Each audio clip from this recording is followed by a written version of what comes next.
이렇게만 앉아 계셔도 이거 설교할 힘이 나네요. 예. 아니 한다고 하는데 아이고 그렇게 힘이 안 나더라고요. 이게 솔직한 마음이에요. 근데 이렇게만 계셔도 이거 너무너무 감사하고 참 이렇게 풀리자마자 달려나와 주신 분들 너무너무 감사드리고 또 막 너무너무 막 이제 기뻐하는데 하나님께서 주신 마음은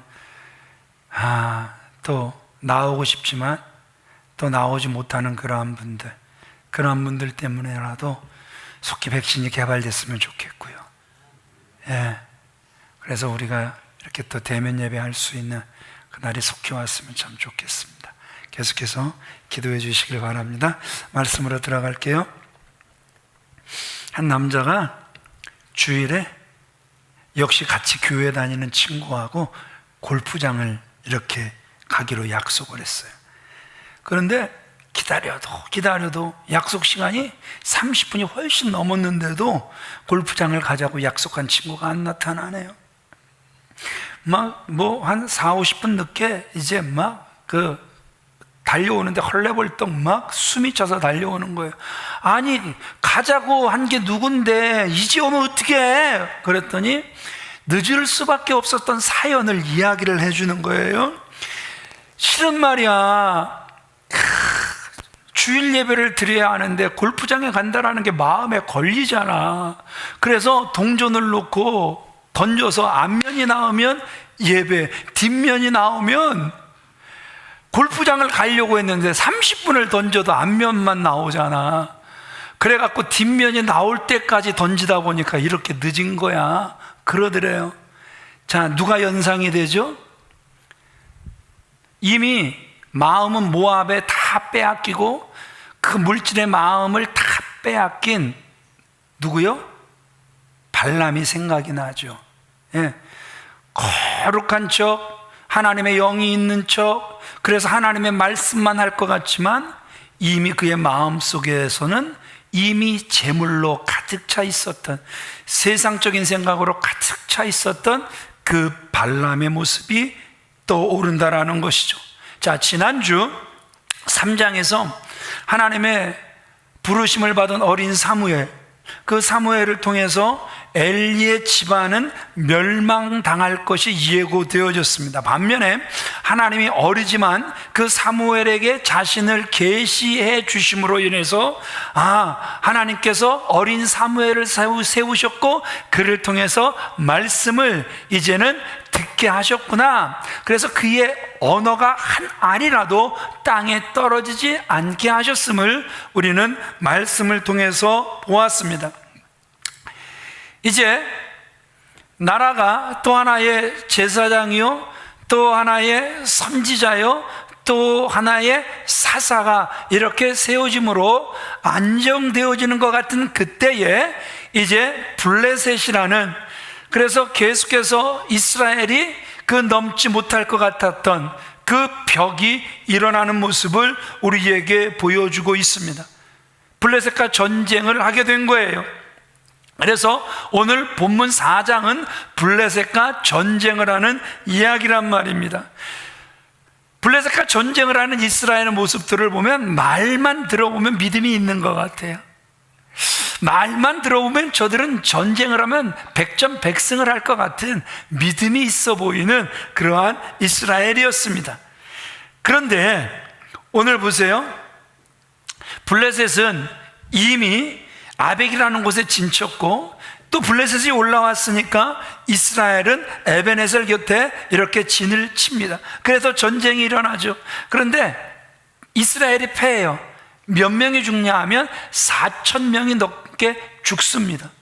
어마어마한 숫자가 죽었죠. 그런데 이 전쟁에서 패한 이스라엘의 반응이 정말 보면은 믿음이 있는 것 같아요.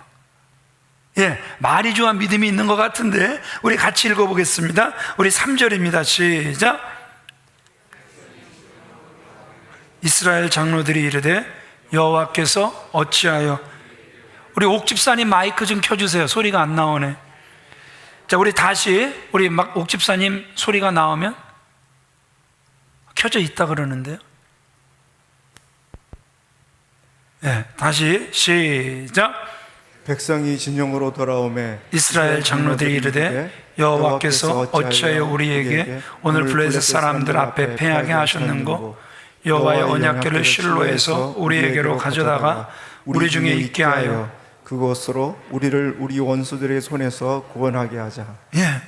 자, 말이 하나님을 모시자. 하나님의 임재의 상징인 언약궤를 모시자. 그것으로 우리 중에 있게 하여 우리들 원수들의 손에서 구원하게 하자.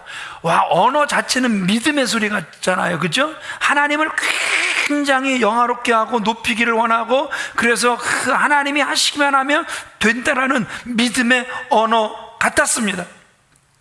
그래서 이제 그 언약궤가 진영으로 들어올 때 막 얼마나 그들이 흥분했는지, 얼마나 기뻤는지, 막 한호성을 지르고 막 얼마나 기뻐 날뛰는지, 그 블레셋 진영까지 들릴 정도로, 울릴 정도로 그들이 소리치며 즐거워 뛰었음을 우리에게 보여주고 있습니다.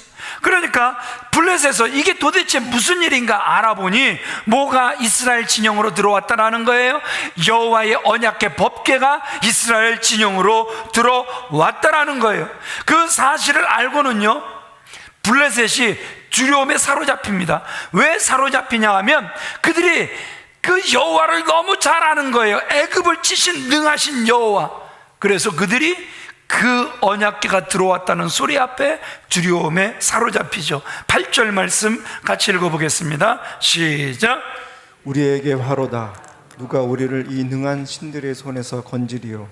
그들은 광야에서 여러 가지 재앙으로 애굽인을 친 신들이니라.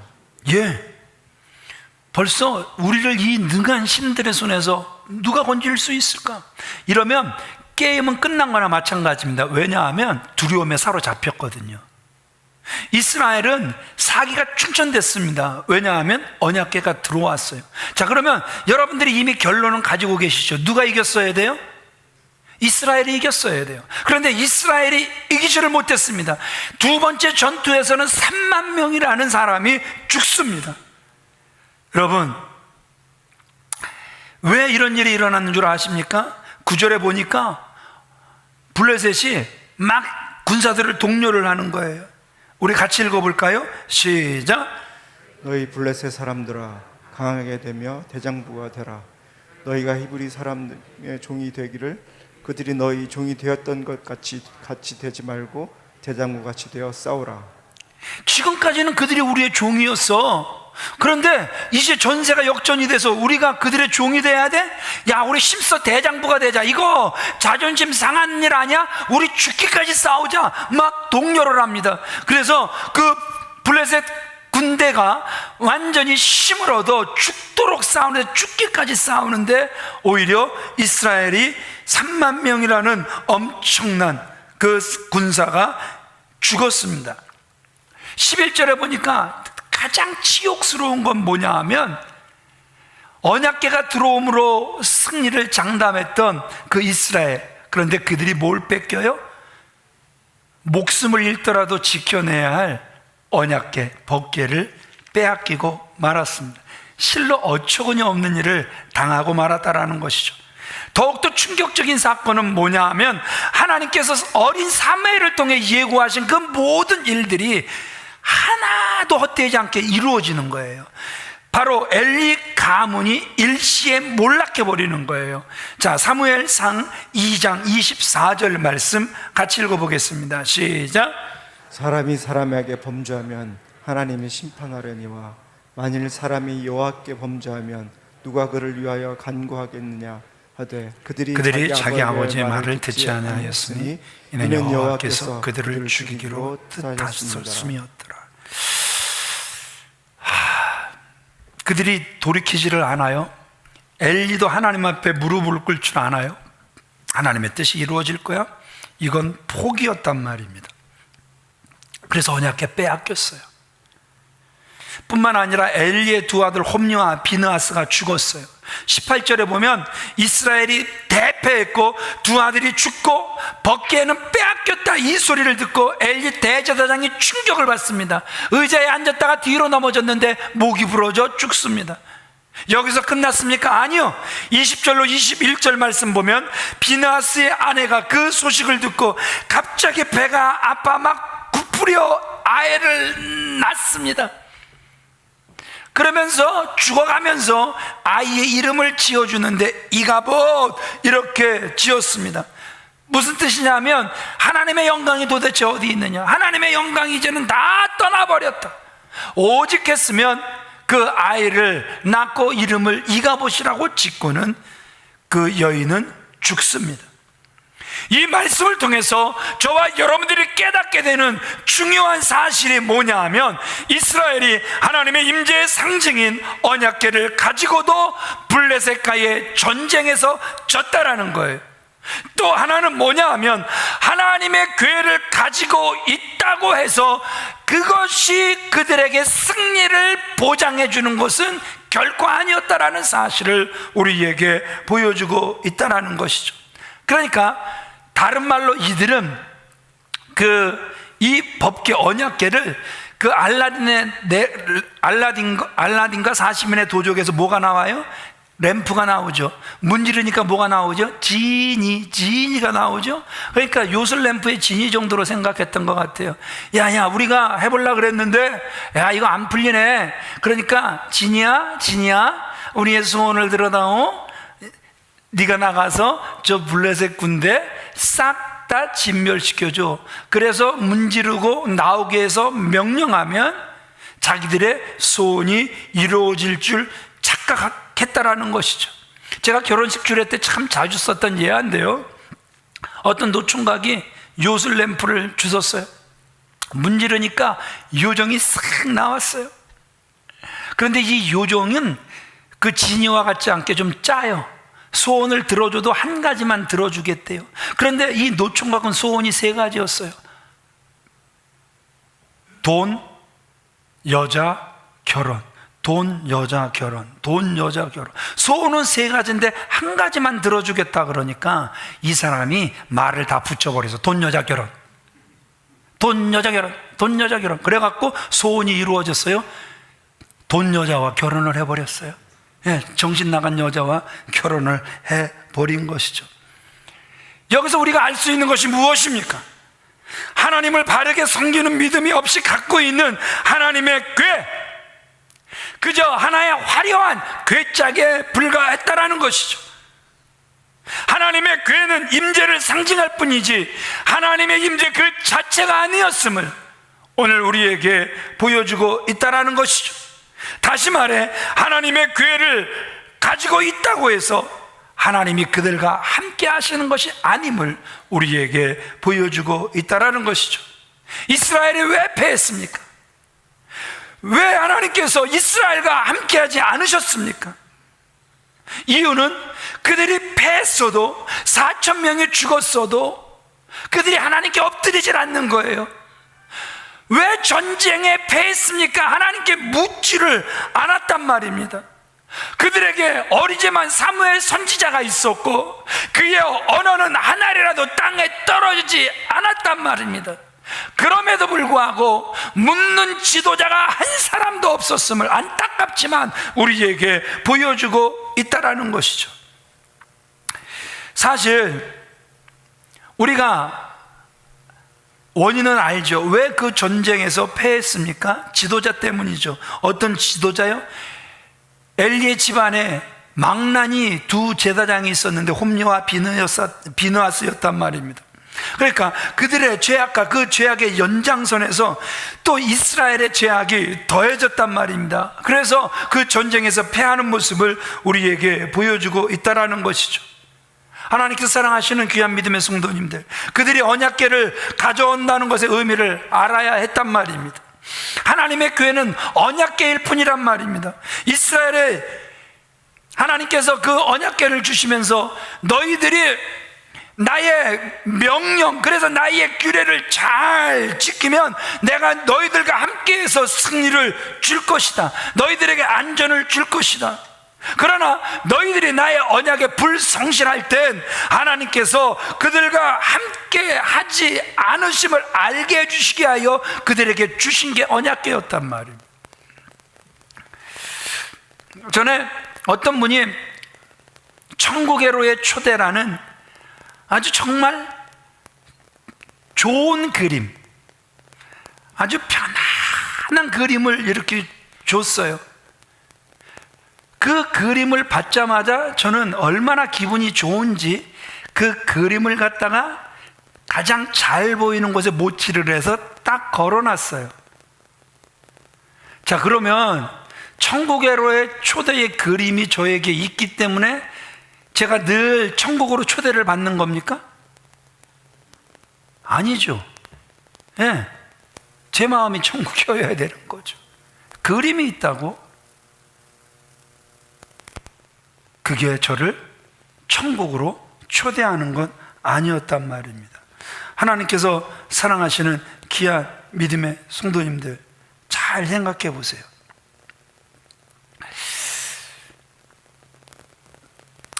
이스라엘의 존재 가치가 도대체 여러분 무엇이겠습니까? 이스라엘의 존재 가치는요, 나라가 큰 거였습니까? 그래서 전 세계를 호령하는 거였습니까? 인구가 하늘의 별처럼, 그리고 바닷가의 모래알처럼 많은 거였습니까? 어디든 파면 막 기름이 나오고, 어디든 파면 금이 나오고, 막 지하 자원이 빵빵 터지는 그런 거였습니까? 또 국방력이 강력한 것이었습니까? 아니요. 이스라엘의 존재 가치는 여러분 무엇이었습니까? 하나님이 함께 하시는 것이었음을 믿으시면 아멘 하시기 바랍니다. 그 하나님이 그 이스라엘을 선택하신 거란 말입니다. 그런데 그 하나님이 이스라엘을 떠나시고 나면 이스라엘은 아무것도 아닌 것이죠. 이때 생각나는 찬양이 있죠. 무엇이겠습니까? 이런 거겠죠. 주 떠나가시면 내 생명 헛되네. 여러분 어떻게 생각하십니까? 주 떠나가시면 내 생명 헛되다. 똑같은 거예요. 주 떠나가시면 이 교회가 헛된 거란 말입니다. 주 떠나가시면 이 나라가 헛된 거란 말입니다. 주 떠나가시면 가정이 헛된 것이고, 주 떠나가시면 내가 헛된 거란 말입니다. 삼손이 머리를 길렀어요. 그 머리카락은 하나님의 임재를 상징하는 머리카락이란 말입니다. 나는 나시린입니다. 나는 구별됐습니다. 이 상징이었단 말입니다.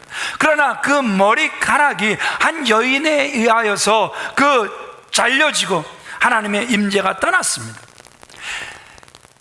나귀 턱뼈 하나로 1000명을 죽였던 골리앗, 그 삼손, 그리고 그를 동여 매지만, 그러나 마치 불에 탄 삼줄처럼 뚝뚝뚝뚝 끊어냈던 삼손. 그런데 하나님의 임재가 사라지고 나니까, 하나님의 동행이 그에게서 이제 완전히 사라지고 나니까 그가 뭐가 되는 거예요? 인간 노새가 돼서 뭘 돌리는 겁니까?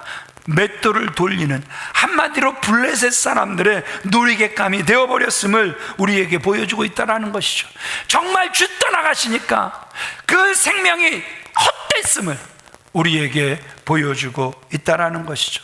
또 오늘 본문을 통해서 우리가 패배의 원인을 또 발견할 수 있어요. 우리 3절 말씀 같이 읽어보겠습니다. 시작. 백성이 진영으로 돌아오매 이스라엘 장로들이 이르되 여호와께서 어찌하여 우리에게 오늘 블레셋 사람들 앞에 패하게 하셨는고. 자, 여호와께서 어찌하여 우리를 패하게 하셨습니까? 여호와여, 블레셋이 우리를 공격해 오는 그 상황에서도 우리는 번개를 모셔왔고, 우리는 기뻐하고 즐거워했으며, 우리는 제사를 드렸는데 어찌하여 우리를 전쟁에서 패하게 하셨습니까? 지금 그들이 패배의 원인을 누구에게 돌리고 있는 거예요? 하나님께 돌리고 있더란 말입니다. 그리고 그들이 실수로 여긴 것은 오직 하나님의 교회를 갖고 전쟁터로 나가지 않은 거였단 말입니다. 그 벗개만 있으면 그들에게는 아무 문제가 없을 줄 그렇게 생각했단 말입니다. 우리 3절 이어서 읽어볼까요? 시작. 여호와의 언약궤를 실로에서 우리에게 가져다가 우리 중에 있게 하여 그것으로 우리를 우리 원수들의 손에서 구원하게 하자. 예, 법궤만 있으면 원수의 손에서 우리가 구원을 받는다라는 거예요. 그런데 여러분, 지금 이스라엘이 아주 크게 실수하는 게 무엇인 줄 아십니까? 지금까지 그 법궤는요, 이스라엘 백성들이 원하는 목적대로 이동한 적이 없다라는 거예요. 물론 광야 시대에는 법궤가 먼저 나아갔죠. 하나님의 구름 기둥이 사인을 주는 거예요. 움직일 때다 사인을 주면 이제 제사장들이 법궤를 딱 메고 나팔을 불며 나아가는 거예요.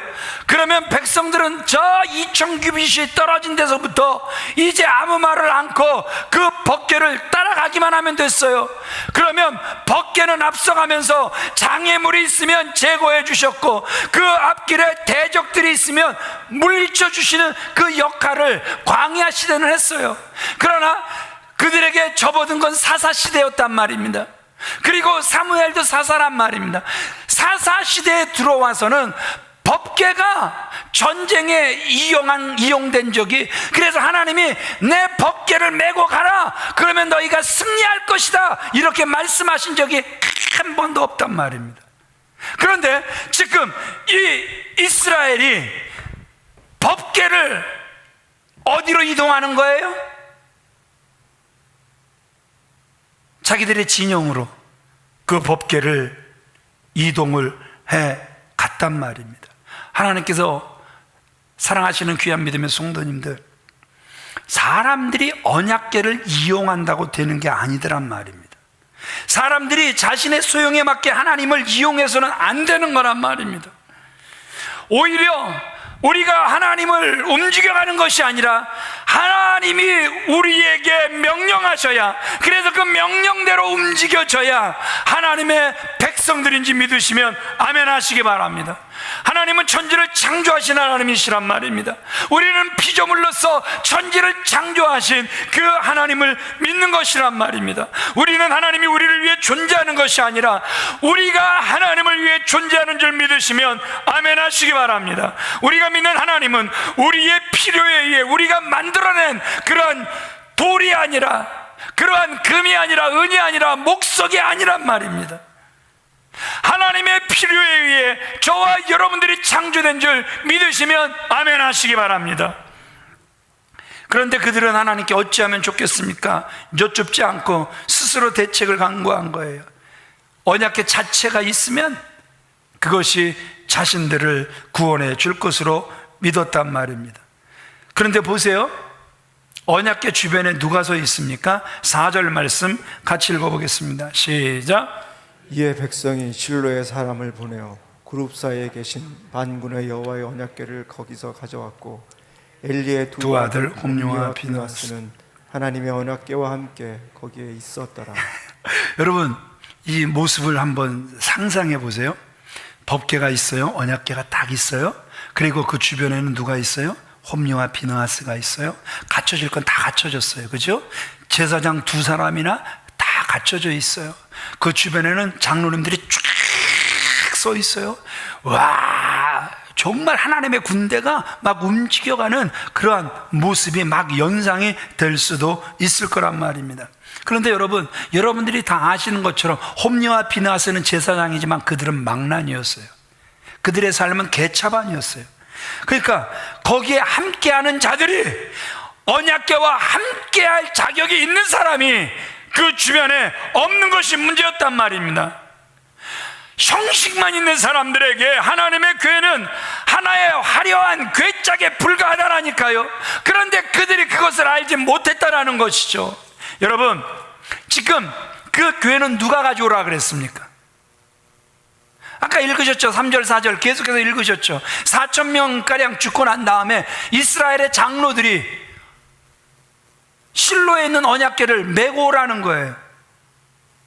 그러면 적어도, 그러니까 여기서 딱 보면은 제사장도 개판이지만 장로님들도 개판인 거예요.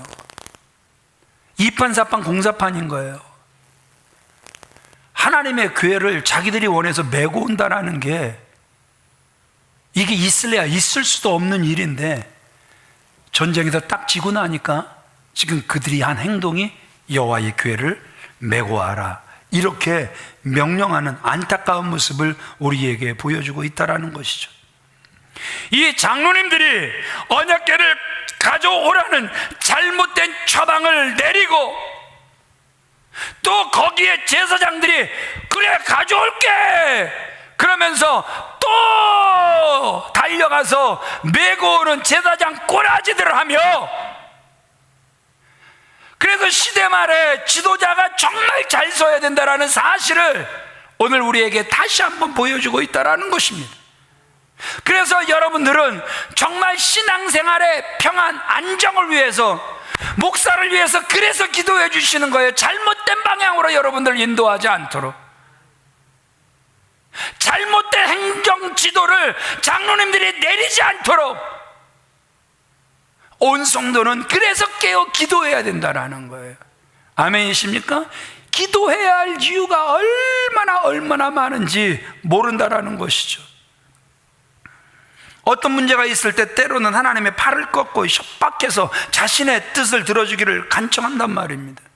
그러니까 세상에 요즘 정말 희한한 세상 아닙니까? 하나님 나한테 까불면 죽어? 세상에 이게 목사 입에서 나올 말입니까? 이게 하나님 까불면 죽는데요. 이거는요 정말 이 시대였으면 이 사람이 죽어요. 하나님의 이름을 망령되이 일컬은 거란 말입니다. 그런데 사람들이 말입니다, 한번 좋아하면 다 좋아해. 단점까지라도 좋아해. 그래서 다 덮어줘. 한번 싫으면 잘해도 싫어. 모든 게 싫어. 하나도 안 덮어주고 다 까버려.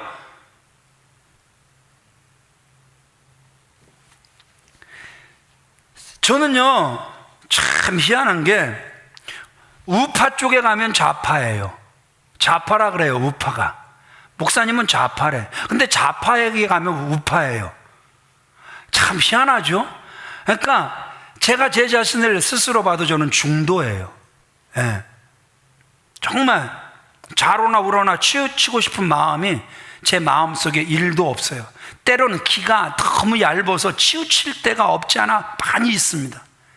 그러나 항상 치우치고 싶지 않아 바로 서 있고 싶은 마음이, 그래서 바르게 외치고 싶은 마음이 제 안에 참 많아요. 이제 우 중에서도 좀 극하는 우가 있어요. 그 목사님이 요번 주에 저한테, 그러니까 요번 주가 아니지 지난주죠, 저한테 이런 말을 해요. 목사님 속이 터져 살겠어요. 뭐가? 속이 터지잖아요. 왜? 아니 이때는 이 8.15로 인하여 이 교회가 코로나에 지는지 또 이렇게 됐다고 그렇게 그 빌미를 줬으면, 이 개천절은 제가 하는 소리가 아니라 우 중에서도 극입니다. 극. 이때는 모이지 말아야 되잖아요. 왜 또 모이자고 하는지.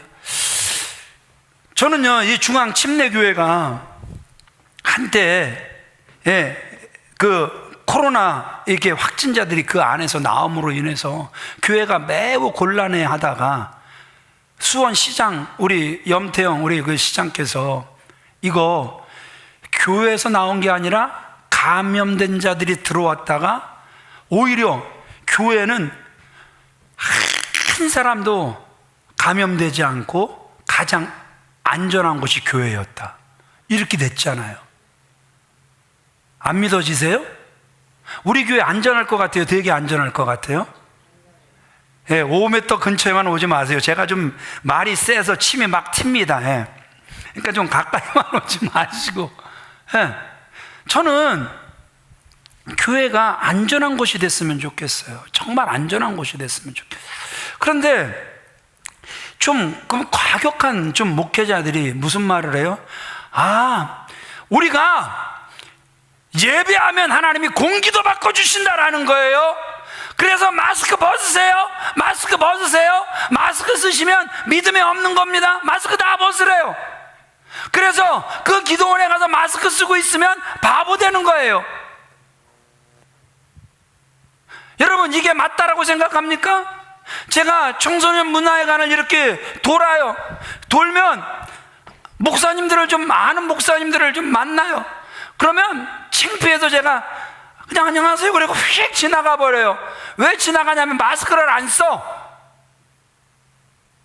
그래갖고 제가 목사님이라는 말을, 존칭을 그들에게 붙여주질 못하겠어요.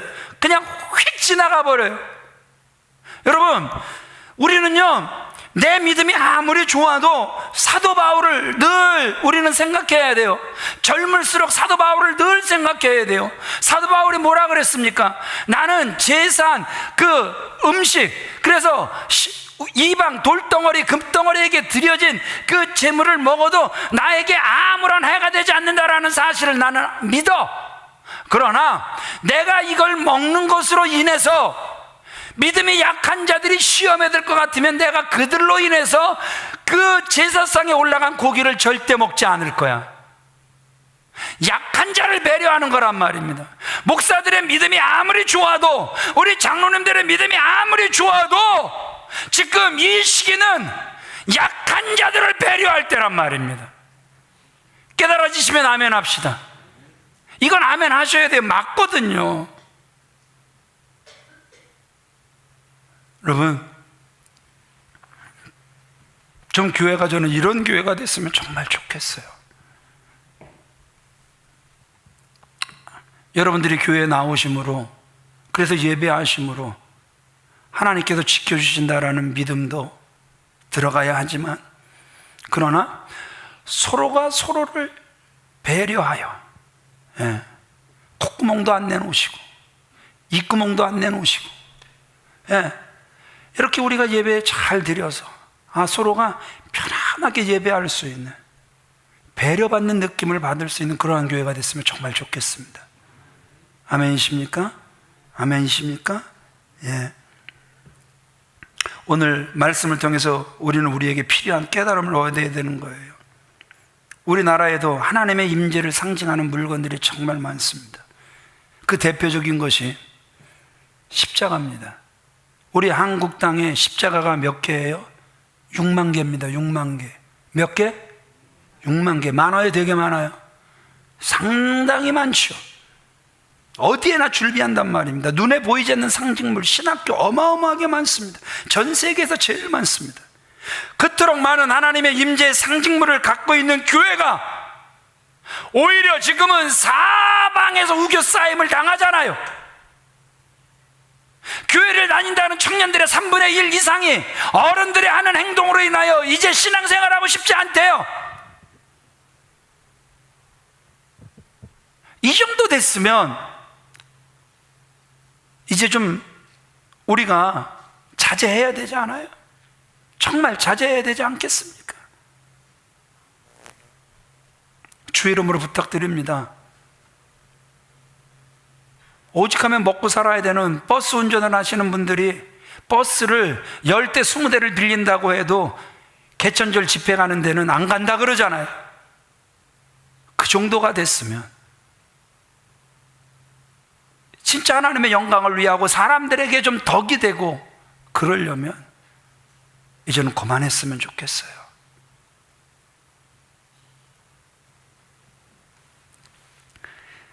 정말 엄청난 말을 해서 얼마나 많은 공격을 제가 받게 될지 모르겠습니다. 그렇지만 그게 제일 솔직한 제 마음입니다. 사업장에 가면은 복 주신다는 말씀의 액자들이 얼마나 많은지 몰라요. 그런 말씀이 걸려 있어야 사업이 잘 된다 생각하시는 것 같아요. 그런데 액자가 사업 잘 되게 하는 것 절대 아닙니다. 일터에 성경 말씀이 적힌 액자가 걸려 있다면 그 말씀에 합당하게 최선을 다해 일을 해야 되는 거란 말입니다. 작은 가게를 하더라도 크리스천 기업이라고 생각을 가지고 이 집은 뭔가 다르다라는 것을, 정말 잘한다는 것을 사람들에게 느끼게 해 주어야 된단 말입니다. 신용을 지켜가야 되는 거예요. 물건 잘 만들어야 되는 거예요. 직원들의 복지를 더 우선적으로 생각해 주어야 되는 거란 말입니다. 예배 안 드릴 것 같으면 우리 직장에서 나가. 이런 직장이 돼서는 안 된단 말입니다. 이런 사업장이 돼서는 안 된단 말입니다.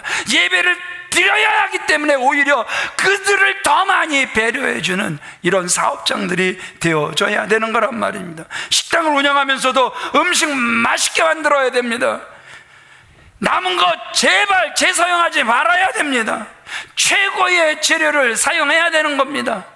언젠가 제가 한번 말씀드렸죠. 식당에 딱 가면은요, 컵 어떻게 들고 와요?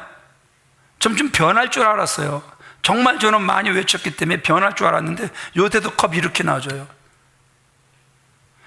그 행주로 식탁 탁 닦았잖아요, 더러운 거. 그리고 손을 씻나봤더니 손도 안 씻어. 그리고 컵을 들고 와서 컵을 놔주는데 이렇게 놔줘요.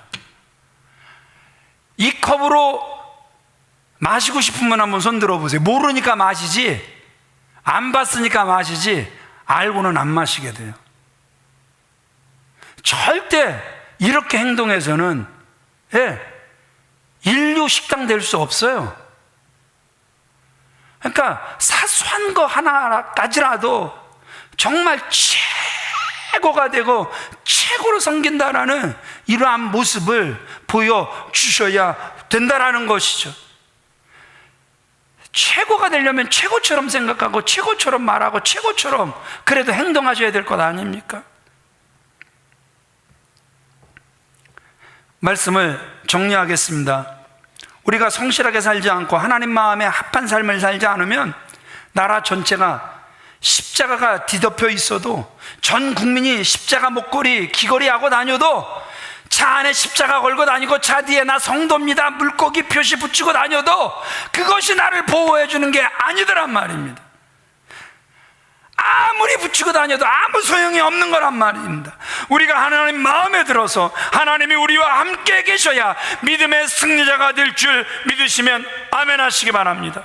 이때 우리가 해야 할 일이 무엇이겠습니까? 이렇게 교회와 그리스도인들이 많은데 하나님께서 망하게 내버려 두시겠느냐 하는 식의 아니한 생각 하지 말아야 됩니다. 하나님께서는 이스라엘에 몇 번씩 몰락하고 멸망하게 하셨단 말입니다.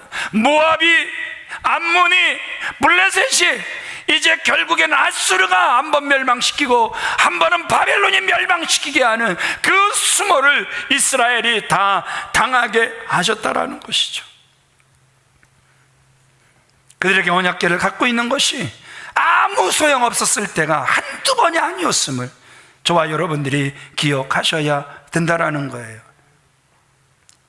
비나스의 아내가 죽으면서 낳은 아들에게 붙여준 이름 이가봇이었습니다. 영광이 없다. 영광이 어디 있느냐? 우리가 기도할 때마다 하나님께 영광을 돌리자고 합니다. 하나님께 영광이 되는 삶을 살자고 합니다. 그러나 이때 곰곰이 한번 생각해 보십시오. 과연 하나님의 영광이 내 안에 있는가? 하나님의 영광이 우리 가정 안에 있는가? 하나님의 영광이 내 사업장 안에 있는가? 하나님의 영광이 이 교회 안에 충만한가? 하나님의 영광이 이 나라 이 땅에 과연 충만한가? 이가봇! 이미 하나님의 영광이 떠나버린 나! 하나님의 영광이 떠나버린 가정, 하나님의 영광이 떠나버린 교회, 직장, 사업장, 이 나라, 이 민족은 아닌지 오늘 다시 한번 우리 스스로에게 질문해 봐야 한다라는 것이죠. 우리 다 같이 자리에서 일어나시겠습니다. 우리 다 같이 자리에서 일어나셔서